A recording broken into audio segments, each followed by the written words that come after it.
and very good morning, you all. Welcome to Frontier Lab monthly webinar. Py-GCMS applications for different industries. Today focus will be application related to automobile industry. Participants are requested to post your questions in chat box, and we will answer them after the webinar. Now I request Mr. Karthikeyan to start his lecture, please. Thank you, Ranjani. I will be learning about some of the Py-GCMS application related to automobile industry. Just for the benefit of some new participants, I just want to spend a minute introducing Frontier Lab. Frontier Laboratories is a Japanese organization that manufactures this analytical pyrolysis system. So we have like two major product lines. One is a multi-shot pyrolyzer.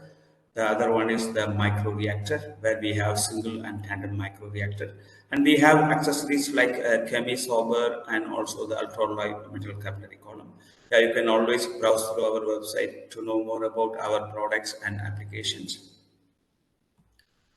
Yeah, let's get some insight what's going on in the automobile industry. Then we will try to relate ourselves how we are actually offering our kind of solution that can really help advancing the research or the innovation in automobile industry. As you all know, the automotive industry is constantly evolving due to new governmental regulations or changing in consumer demands or sometimes the improvements in the technology itself. So because of all this, the industry faces many challenges that includes lowering greenhouse gas emissions. So you want to have a low emission. Same time, you want to see the increase in fuel economy. Also, we want to have a lightweight car that can also help increasing the fuel economy. So further, the industry is also in the midst of revolution with a global surge in electrical vehicle production. So that's also another kind of evolution or revolution taking place. So what it means, this constant evolution creates a landscape of continuous challenges and opportunities for improvements through advanced materials, okay, and innovative decision. So in today's talk, we will see how these advanced materials can be characterized using our pyrolysis GCMS. So in terms of the usage of polymeric materials, after packaging, building and construction industry, the automotive industry is the third largest consumer of polymers. So that means you can see that the automobile industry is using a lot of plastics, which you'll see it in subsequent slides. Why? Because polymer deliver a characteristic high impact resistance, and it also helps reducing the noise and vibration. It provides structural integrity and design flexibility, and they are, some of them are like low density, at the same time high durability. So each of these features is vital to the industry, okay? And just for some of the vehicles like heavy trucks and also some of the highway equipment. So within this market, some typical application includes this air conditioning or braking or safety steering suspension and shock absorption, thermal management and fuel system. Additionally, the polymeric materials are used in transmission or even in electronic control units, clutches, converters, excuse me, and also the interior and exterior components, panel, and so on and so forth. So these slides just show the list of products or the spares that are produced using high performance polymer products. Okay, it can be like oxygen sensor grommets or PTFE seals or O-rings, bearings or thrust bearings. I'm not going to read out the entire list, but you can see that there are many parts within the car. They are using these high performance polymer products. Okay, this slides further give some additional insights about different parts within the car where the different type of polymers are used. Okay, starting from the dashboard, yeah, glass interlayer, and also this interior trim, upholstery, and body and wheelhouse, door handles, seating, fuel systems, even under the hood and bumper, and also this instrument panel, which I mentioned in my previous slide itself. Okay, so what we need to know, the average vehicle, uses about like 100 to 300 kilogram of plastics, okay, out of its total weight, which comes around like 1.2 tons. But now the new trend is moving towards lightweight vehicles. That means this ratio or the percentage of plastic-based material within the car can go up to like 15 to 20%. And within a car, you can see that over 2,000 parts or components of different shapes are used. Okay, and there are 13 different type of polymers that are used in single core model. At the same time, you will see there are three major type of polymer, which are actually like comprising the 66% of the entire the usage of the polymeric material within a car, within a single car. So these three major polymers are polypropylene and polyurethane and PVC. You can see that PP almost like taking about like 32%. In the other table, you can see the different components starting from bumpers, seating, dashboard. What are the different type of polymer they are used as a single polymer? In some cases, it can be a blend. Okay, and also it shows the average weight in a car of each of these parts. So definitely using more of plastic like gives you a kind of lower weight, and which can also help to improve the fuel efficiency. At the same time, different type of parts cannot be made with the same type of polymer, even though it belongs to one group like polypropylene or polyurethane. Sometimes the characteristic of this polymer can be varied, altered by using different additives or different component within that. So that means to evaluate, to assess the suitability of any of this material within the core for the intended purpose, it is important to characterize this material from sourcing until a final product. Okay, some you may have to do a quality control check when you procure them as a raw material. Some, after developing the product, you may have to go through a thorough kind of testing to ensure that this material is fit for the purpose. So analysis of polymeric material or advanced materials is done with different analytical equipments or analytical techniques, and where the thermo-analytical technique is actually playing a major role for different objectives, okay, of characterization.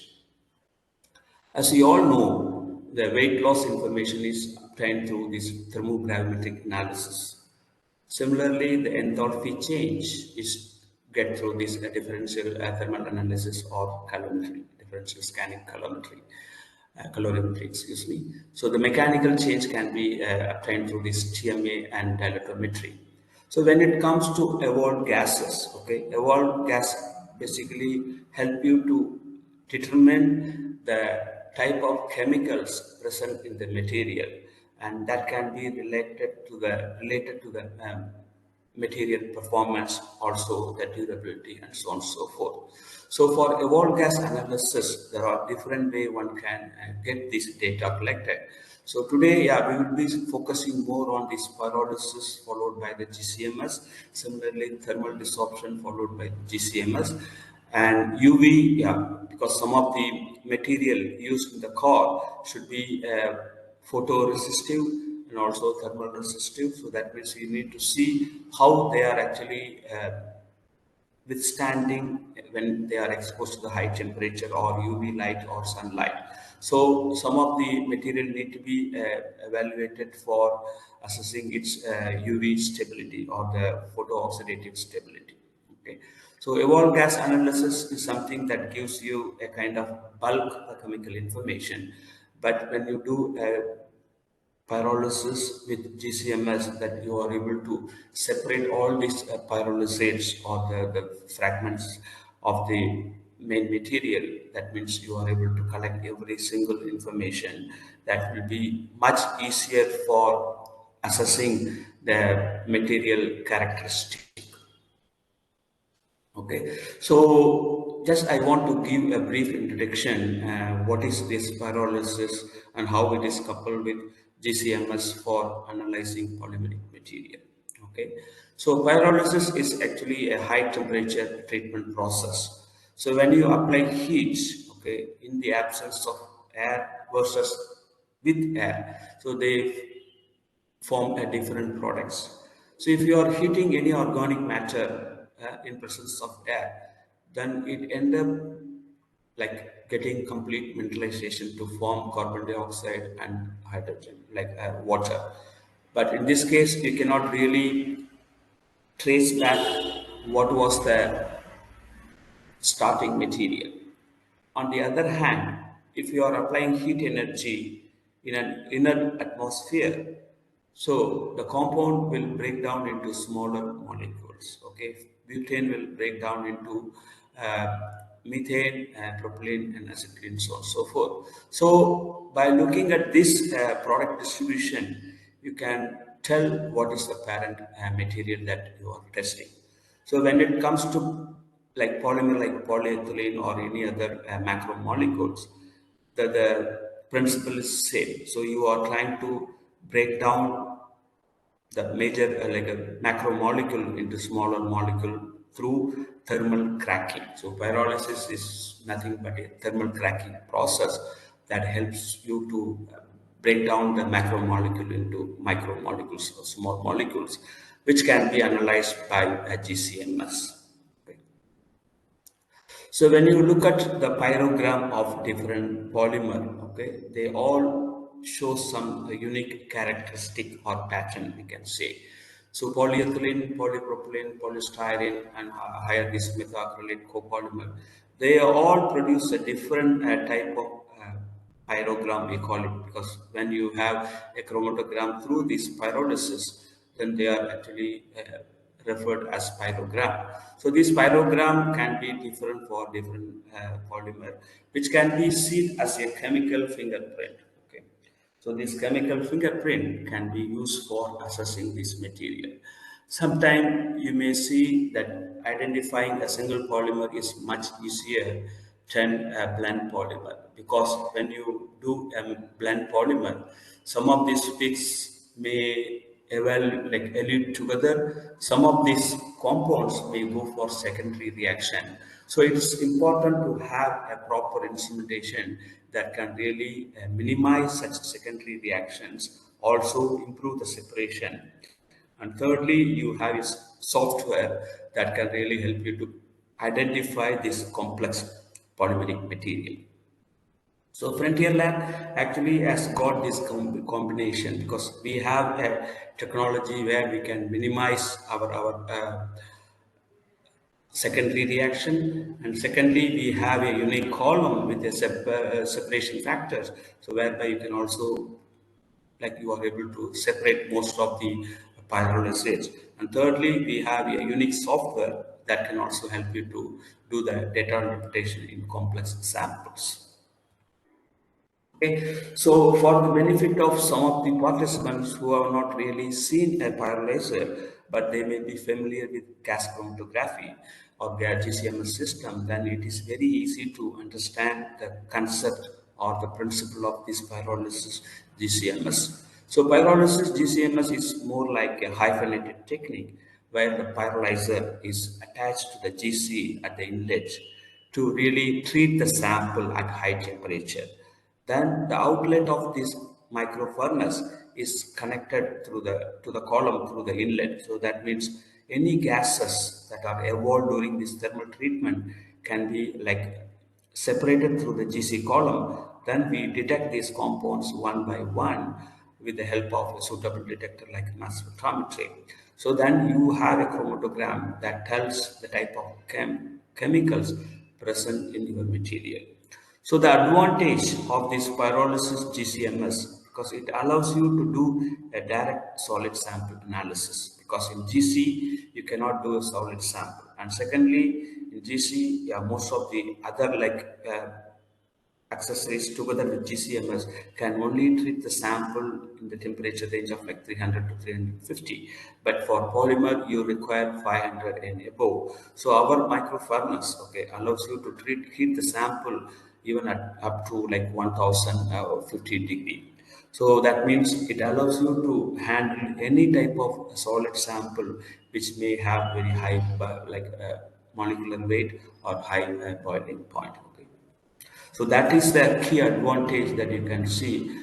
By combining this pyrolyzer with the GCMS, you are able to expand the capability of GCMS for analyzing solid samples directly. Also samples like polymeric material, which are otherwise difficult by a GCMS with the direct analysis. Okay, so what can we get out of this pyrolysis GCMS data? Okay, definitely the key application is identification of polymer and additives. Okay, so sometimes your intention is to verify the type of polymer present in the material, or sometimes you are trying to look at the type of polymer present in my unknown sample, or the additives like plasticizer, anti-degradants or antioxidant. So analysis of polymeric material to know the type of polymer present and additives present is one of the key application, but it can also offer you other kind of analytical solutions to address, like if you are interested to look at what is my n-chain compound, okay, and what are the different monomers within my sample, and even if you are interested to look at the stereo regularity, okay, cis versus trans, even that is possible to be like differentiated with this Py-GCMS analytical technique. And further, you can do this mechanics, the degradation mechanics like thermal and also the photo-oxidation. Okay, both can be really obtained through this Py-GCMS studies. And these days, people are using this technique even for quantitative analysis. In the past, it's mostly used for qualitative, but today, yeah, you can use it for even quantitative analysis, where you are interested looking at the composition like of different polymer within a rubber blend that is used for tire samples, or you want to know what is the phthalate concentration in my sample, or any other additives. So for additives and polymer, even the quantification is possible with this technique. Okay, so in nutshell, okay, in a polymer you will find the polymer which is actually coming through this monomer, and we have a lot of additives and inorganics as a filler. So with the pyrolysis GCMS, you are able to collect all information related to additives and polymer. Okay, but sometimes it may not be possible with a single approach of this flash pyrolysis. So we may have to take a different analytical approach to collect this information thoroughly. Okay, so that means you cannot have a single pyrolysis technique that can answer all your analytical problems. Okay, so within this pyrolysis approach, you can have a systematic way of analyzing an unknown sample in different method, we call it. So later I will explain. So before getting into that, let me quickly show the schematic or the workflow of this pyrolysis GCMS application. Okay, so in pyrolysis GCMS application, as I said, you are able to do a solid sample directly. Okay, it can be a rubber sheet, it can be a rubber block, or any other polymer material, or even if it is a paste. Okay, so you can transfer a small amount. Generally, the recommended concentrate mass of sample is 0.1 to 0.2 milligram. When you are doing additives analysis, maybe you can increase it a bit further to 0.5 milligram. because GCMS is a sensitive technique, so you don't really need to load your sample like your instrument with a high mass of sample. So once you have your sample transferred to the sample cup, this sample cup is just dropped into this micro furnace. Okay, so when you drop, it does not go to the hot zone directly. It will be held at the sample introduction path. So when you start the analysis, then only this will be dropped into the hot zone where the sample is exposed to the high temperature.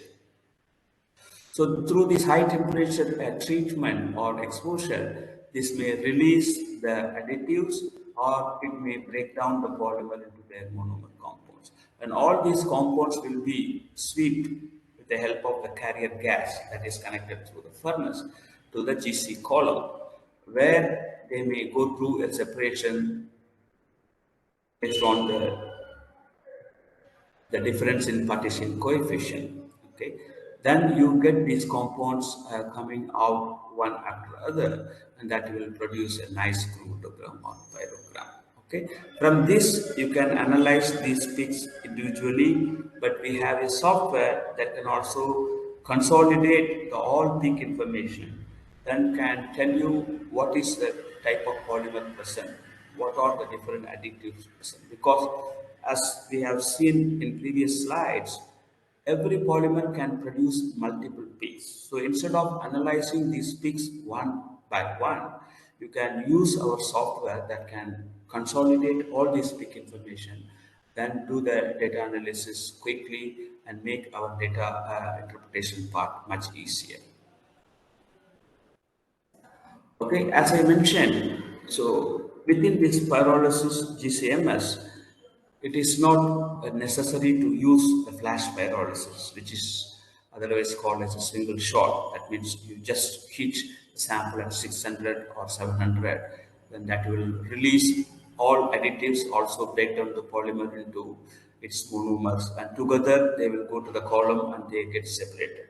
In this circumstance, sometime you may see some coalition or because of the concentration profile difference, some of the peaks may be seen hidden.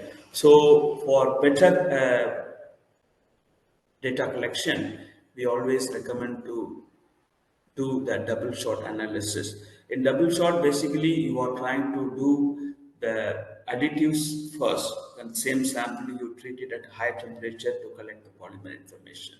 Okay, for some complex samples where you are talking about failure analysis or reverse engineering, we want to collect every single information. Then we go something called a wall gas hot cut. It's basically a thermal cutting, a hot cut. So it's like a two-dimensional analysis. So where the first separation is occurred through the thermal treatment, then the second separation through the GC. So that means from one sample, you can collect 5 different chromatogram, okay, by treating the sample at different temperature range. So to set your analytical condition for each of these, like single shot or double shot or the wall gas, you have to know the temperature profile of the sample. So that is what something we can get it through this evolved gas analysis. Okay, evolved gas analysis is nothing but a thermogrammetric analysis kind of data. So in TGA, you are getting this information through the weight loss. You are hitting the sample and continuously it loses the organic matter. Then the remaining mass is continuously monitored. From that data, you produce this DTG, differential thermogrammetric curve, that can tell what is the temperature profile for the additives and the polymer. So on the other hand, in evolved gas analysis, we collect the compounds that are released during the heating. So that itself produces some kind of signal due to peak response in the mass spectrometer. So you will see a similar kind of thermogram what you are actually doing through a data treatment in TGA. So you are able to see the two different peak, broad peak for additives and polymer. So additional advantage in EGA, because this peak not only just tells the peak response, but the MS is collecting the mass spectrum of this peak, right? So from that, we have a database for this evolved gas analysis of 1,300 polymer. So even at this stage, you can narrow down your candidate polymer or additives. So this is additional information in evolved gas analysis, which is not generally obtained in TGA. Okay, so people sometimes collect the thermal temperature profile of the material from TGA, then use this data for setting up the single shot or double shot. This is one way, but you can also do the EGA and use that data for setting up your next approach. But as I said, the benefit of EGA is it can also tell the chemistry of the material to some extent, but it cannot be the detailed information because there are no separation. So all compounds are coming together. So the mass spectrum also sometimes can be very complex. So you may have to use some two-dimensional mass chromatogram, through this extracted hand chromatogram to really narrow down some of the candidates like material information. Okay, in single shot, as I said, you treat the sample at like one temperature. So all solvent, additives, polymer, all coming together. So in some instance, you may find it's having some kind of peak broadening or coelution issues. So that's why we recommend to go for this double shot analysis. In double shot, generally you try to split your temperature zone into two, one for additives and the other one for pyrolysis. Okay, so in pyrolysis, yeah, basically, yeah, let me use my laser pointer.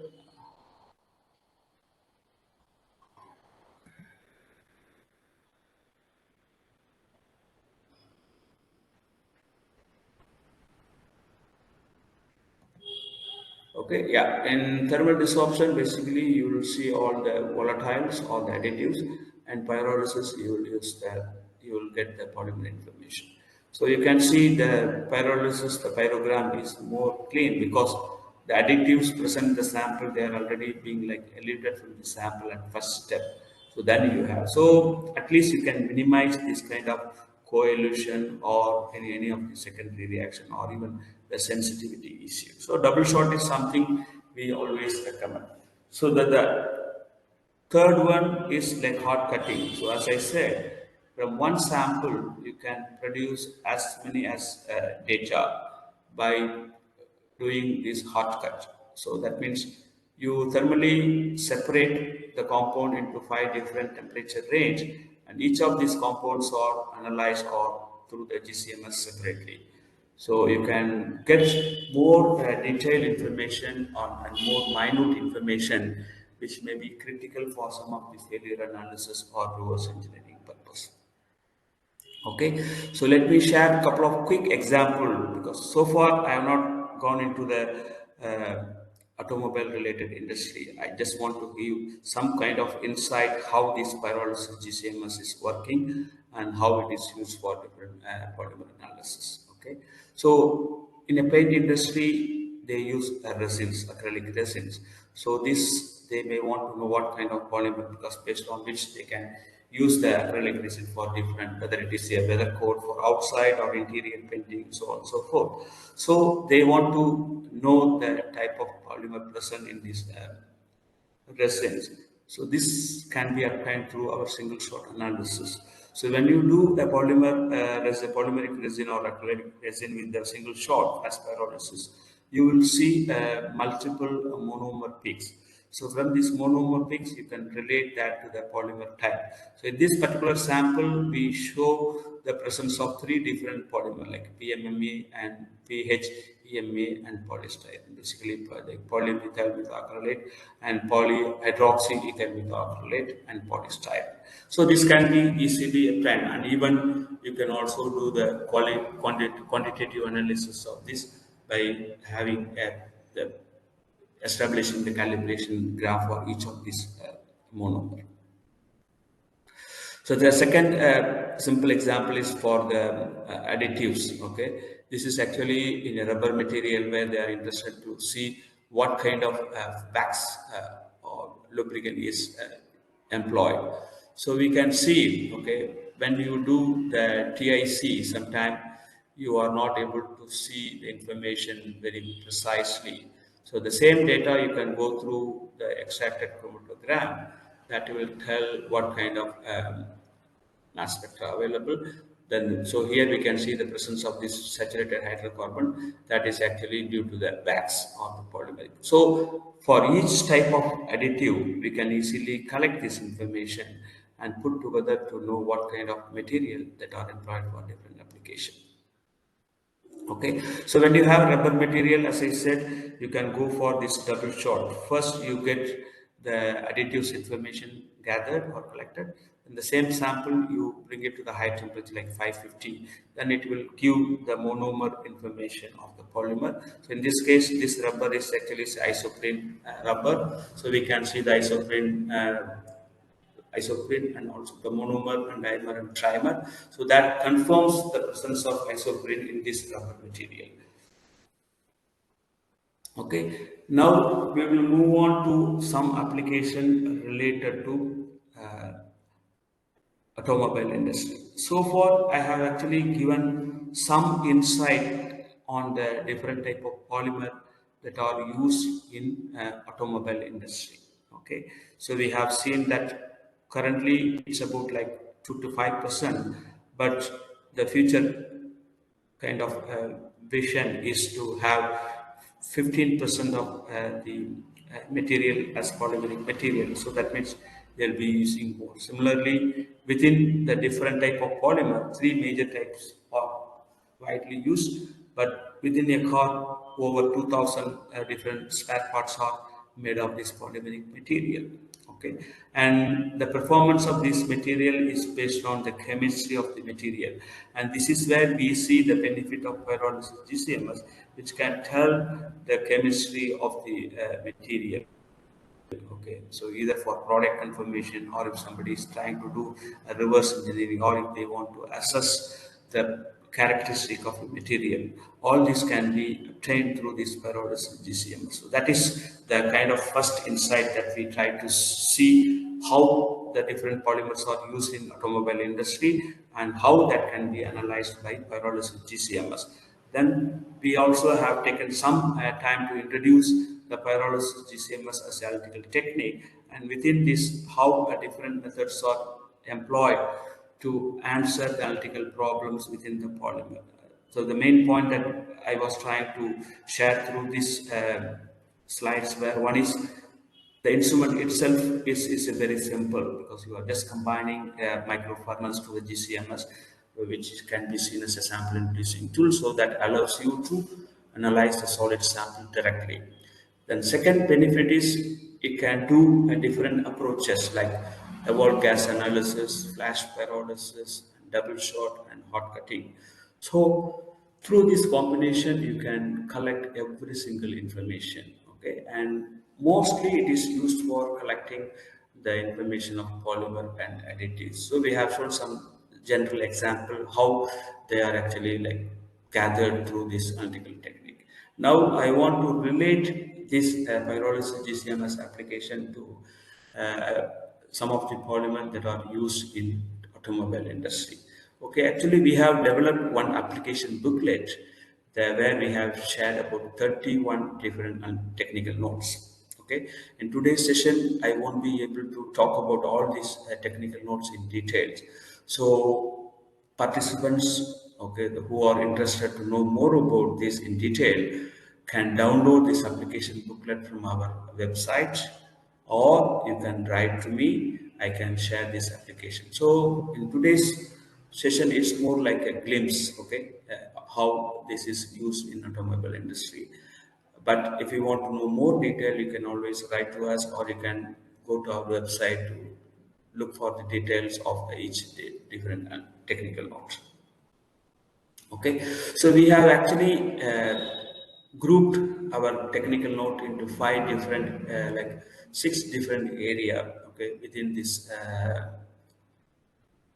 automobile industry. Okay, one is the polymer processing, because as we have seen, different polymers are used, and when they have to select a polymer, even that has to be monitored or evaluated, even the production itself. That's why we can even use our technique as part of during the polymer manufacturing or processing. Okay. Secondly, yeah, if somebody is interested to look at the additive, because additives plays very critical and important role in defining or influencing the characteristic of the polymeric material. So it is important to get this information precisely.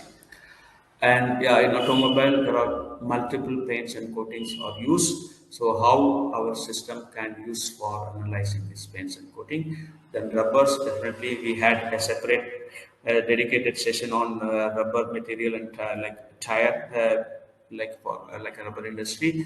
So you can always refer back to that webinar, or you can write to us to have more detail on the rubbers application. And yeah, then we have some related to adhesives, and finally this weatherability. Basically, yeah, because some of the seals they are exposed to high temperature, whether that can they withstand. Some are exposed to the UV light. Okay, you are leaving the car outside in the sunlight. So what happened to some of these polymer? Are they sensitive to photo like sunlight exposure? Those things can be assessed before any type of material is used for such specific purpose.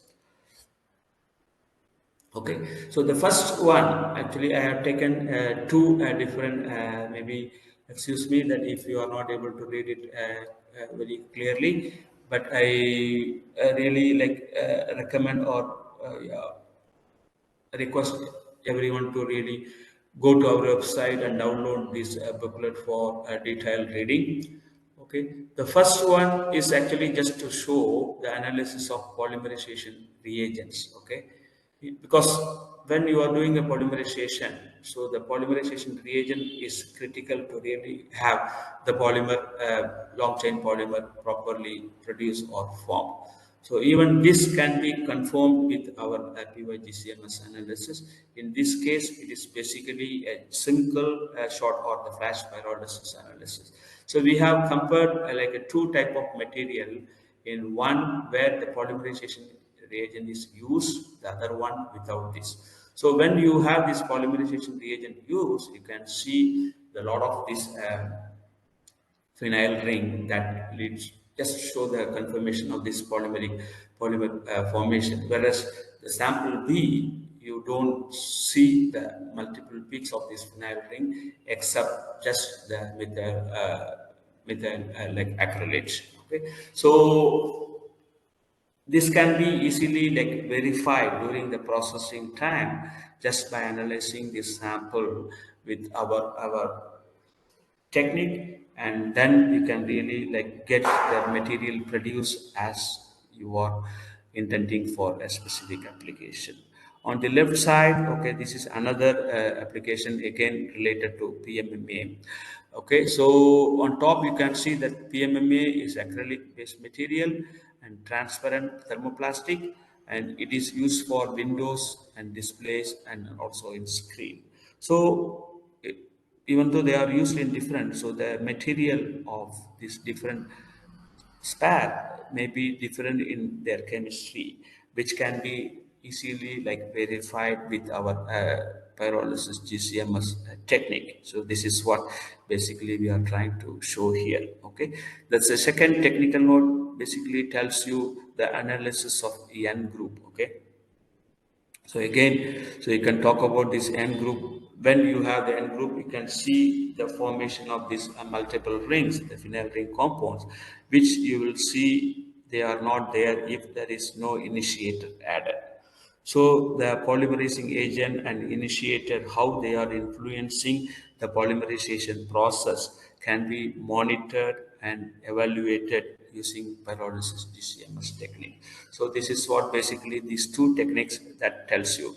The first application note shows the polymerization reagent one. The second one is talking about the use of initiator. Okay, so without initiator, again, you don't see the too many peaks. So the optimization of this reagent composition as well as the polymerization formation can be easily monitored with our technique. So this is another application on this polymer processing. okay, where we are talking about the polybutylene tetraphthalate, which has a very good chemical resistance and also the electrical property. It's a hard and tough material, okay, with some water absorption and good resistance to dynamic stress and so on and so forth. So they are used in fog lamp housings and vessels and sunroof front parts locking system. Yeah. So it is important to characterize this. So in this case, okay, how you are basically analyzing this polymer. Okay, this is actually a condensed polymer. So if you do normal flash pyrolysis, sometimes you may not be able to see the distinct peak for the monomer. So such type of material is analyzed through reactive pyrolysis, where we take our sample and add a small amount of this tetramethyl ammonium hydroxide. Okay, so the left side pyrogram is direct flash pyrolysis of this polybutylene tetraphthalate. So where you are not really seeing very good or clean peak for the monomer of this PBT. At the same time, if you are using the reactive pyrolysis with the TMAH, you are able to see the very distinct peak, okay, for this dimethyl terephthalate. So this is another kind of benefit or feature you can say. Even in fatty acid profiling, people have to do this FAME analysis, okay, where they have to do this methylation outside, offline, but here it can be in situ. So you take a sample and the reagent, and you don't need to really allow the reaction to complete because it's high temperature treatment. So the reaction also is going instantaneous, spontaneous. So you can see the methylated products easily like formed during the heating itself, then they can be analyzed. Okay, so the summary of this technical note: flash pyrolysis technique, okay, gave products from decomposition or excuse me, the decarboxylation of extra group, but cannot find the monomer. Okay, but with the reactive pyrolysis you are able to see the derivative of this terephthalic acid, okay, for mono and dimethyl, which are actually derivative of this 1,4 like butylene diol. So the benefit of using reactive pyrolysis is something demonstrated with this type of material analysis, which is otherwise difficult with standard flash pyrolysis technique. Okay, now I'll move on to the additive analysis. Okay, in again, as I said, the additive composition of different polymers are very critical to define the characteristic or the performance characteristic of the material. Okay, so the first application on the left side is showing the analysis of ceramic composite materials. Okay, so you can always start with the EGA. So what we are trying to show here, even with the EGA data, you can easily tell what kind of polymer or additives present in this. Okay, so in this case, the different peaks shows. Okay, for example, the peak A is talking about the presence of phthalate, and peak B is talking about showing the presence of hydrocarbon, and peak C is a polymer for the PBMA, and the peak D is polystyrene. So this is not even GCMS. Okay, this is just evolved gas analysis, and that can be easily verified. So our library actually help you to identify these compounds very quickly without really scratching your head, and that is the benefit of having this our FSET software.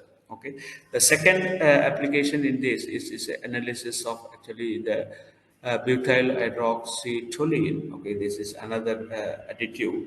So, and this is the structure, chemical structure of this BST, and these are the kind of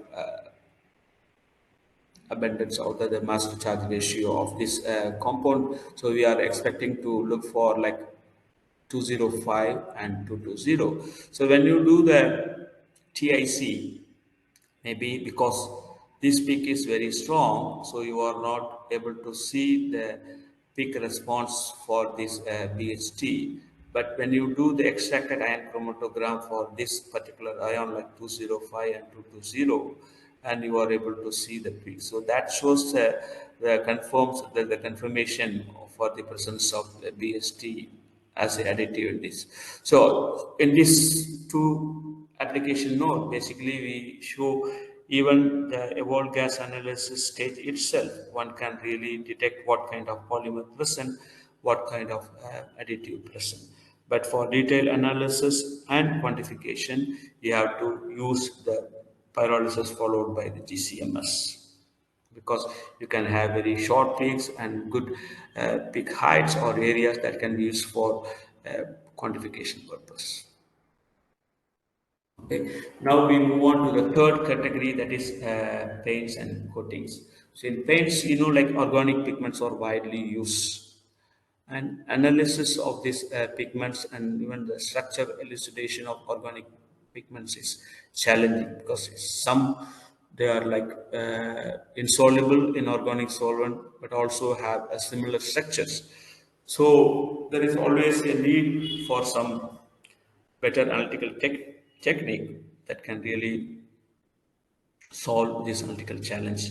So here we have shown, okay, on the left side, the analysis of pigment like 93 and 94 using pyrolysis GCMS. You can see the distinct prominent peak, and we have a database that can even tell you the structure of this pigment with the different fragments. Okay. On the left side, if you look at the thermal evolved gas analysis together with this AED, okay, so you can see that you are not really able to separate this if they are like analyzed together, because your peak shape and retention time is all, but it is a EGA, okay. But with the MS, you are really able to do the structural elucidation of this pigment. So that is the point that we are trying to show here. Okay, so even for some of the pigments, our thermal desorption GCMS analysis and our software can help you to really do the structural elucidation. Okay, and when you are using different kind of film within the car, and they are exposed to different temperature. So as a part of safety like a requirement from the regulation, you have to confirm the emission of some toxic gases released from this film or not. So here, using this evolved gas analysis, okay, you can easily evaluate the emission of any toxic gases. Okay, on top, on the right side top, what you see is a thermogram of this foot wrap film. Okay, from that we can go for this hot cutting method. So where we can have like zone A is like 40 to 200 degree, and zone B is like 200 to 240, and zone C is like 240 to 500. Okay, so you are getting three different separate pyrogram or chromatogram, so that can really have more clean chromatogram and more distinct peaks for identification of the compounds. So it shows that zone Z, you are seeing the emission of this hydrochloric acid. So that means one has to make sure when this film is used in certain application, the temperature should not go beyond like 240. So any application that requires 240 and above, then this material is not recommended. So that's how it helps you to evaluate the usability of the material for certain application or specific application. Okay, now I move on to the next one, which is actually the rubber material. So, as I said, more detailed information can be obtained from our previous webinar, where we have talked about the blend rubber analysis and different additive analysis. But this is more like a glimpse, because tire also part of the car. So we just show how the tire materials or rubber materials can be analyzed using our technique of this pyrolysis GCMS. Okay, so rubber materials is used in tires, seal, and O-rings. Okay, the first one is analysis of compounded rubber. Okay, so if you are talking about the compound rubber analysis that can be done with this pyrolysis GCMS, and basically we have to show, okay, that the presence of this monomer to conform the polymer within the rubber. Then the same can be used for quantification purpose also.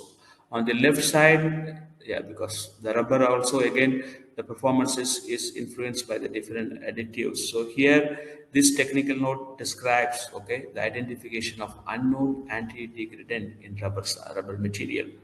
So what you can see in the first chromatogram, okay, so there are some pick kind of identification through our software, and that can be confirmed by using the pure like the candidate additive to confirm our identification is correct. So we can see the retention index is almost like closer to what was found in unknown sample and the candidate material.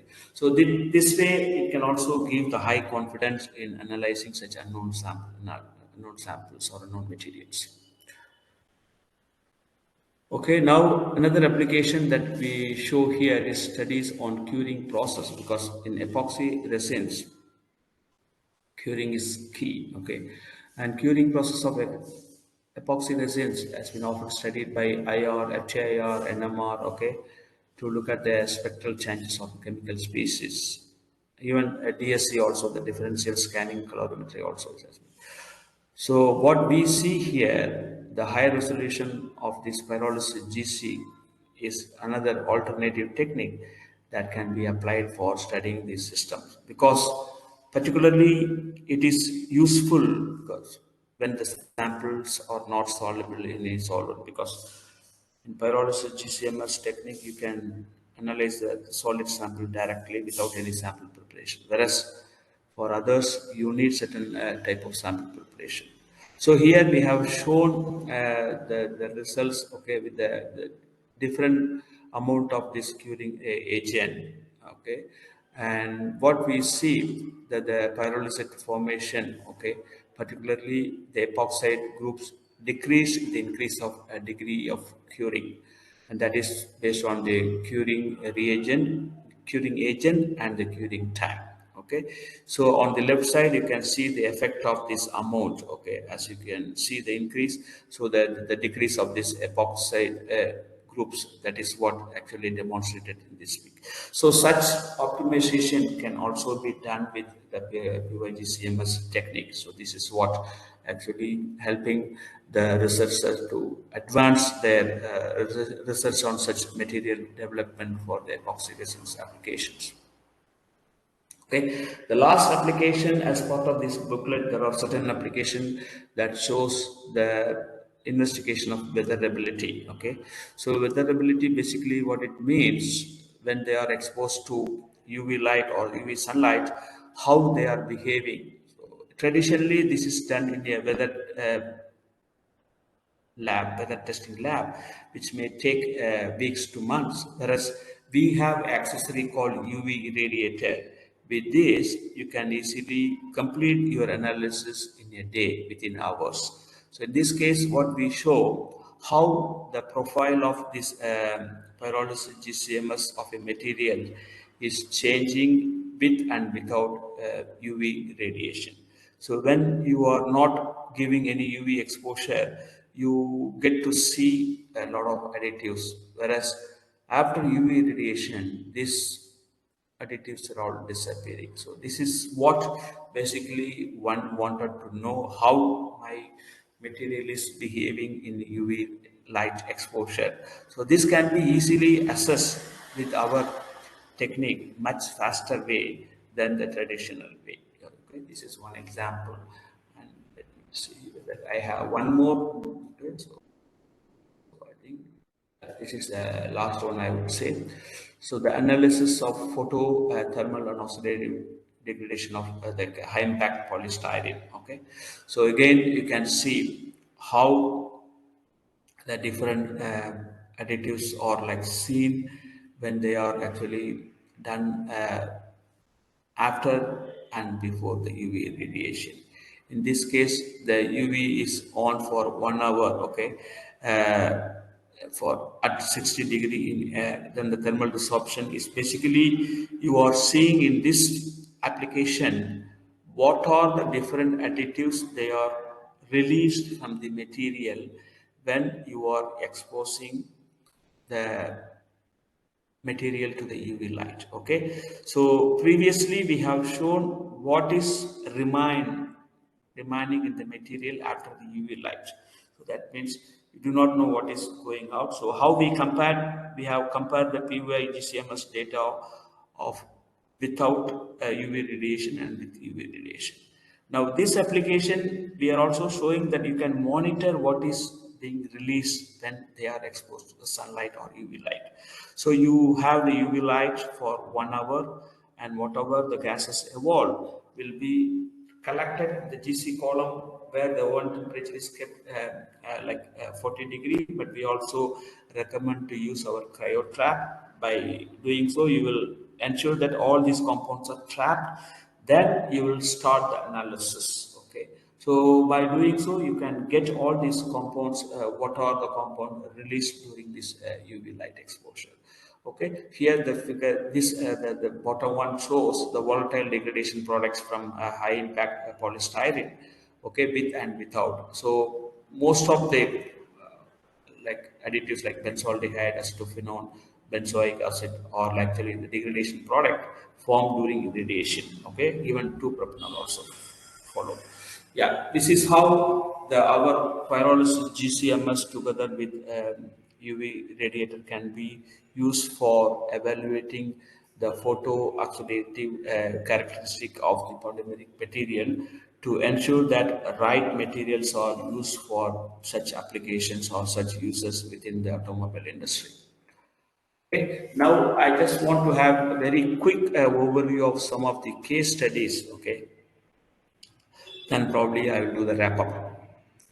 Okay, here, as you know, there are different motor vehicle oils, and this modern engine lubricant is carefully designed by blend of these base oils. Okay, there are three different base oils, and like natural oils, semi-synthetic oils, and fully synthetic oils. So for better performance, sometimes they are actually mixed. In addition, there are different additives or added, like 4-point depressants, antioxidants, and dispersants and detergents. Okay, so to ensure that we are using the right product for our vehicle, we have to get the chemical characterization of this blend or this vehicle oil.